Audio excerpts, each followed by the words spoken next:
દર વર્ષની જેમ આ વર્ષે પણ રાજકોટ મધ્યસ્થ જેલના કેદીઓ દ્વારા અડદિયા બનાવીને વેચાણ કરવામાં આવી રહ્યું છે। આ 2 મહિના દરમિયાન કેદીઓ દ્વારા 1400 કિલો અડદિયાનું ઉત્પાદન કરવામાં આવ્યું છે અને અડદિયાની કિંમત 440 રૂપિયા પ્રતિ કિલોગ્રામ રાખવામાં આવી છે।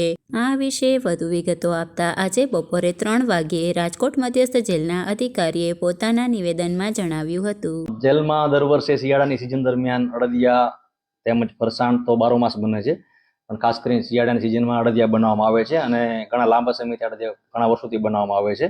હાલમાં અત્યાર સુધી 2 મહિનામાં આશરે 1400 કિલો જેવું પ્રોડક્શન થઈ ગયું છે અને અમને બહોળો પ્રતિસાદ મળે છે। ખાસ કરીને એમાં બહુ જ સારી અને કિંમતી વસ્તુ, શુદ્ધ વસ્તુ વાપરવામાં આવે છે અને નફાનો પણ અમારે બહુ 10% જ નફો હોય છે સરકારી રીતે, અને ગામ કરતાં આશરે 200-250 રૂપિયા જેવા અમારા જેલના અડદિયા સસ્તા હોય છે અને શુદ્ધ હોય છે।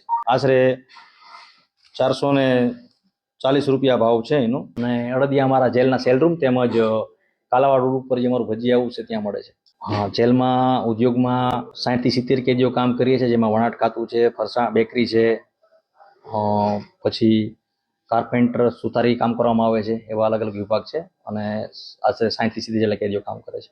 વેચાણ બાદની જે કેદી કલ્યાણમાં લઈ જવામાં આવે છે અને કેદીઓના હિત માટે આ પૈસા આપવામાં આવે છે।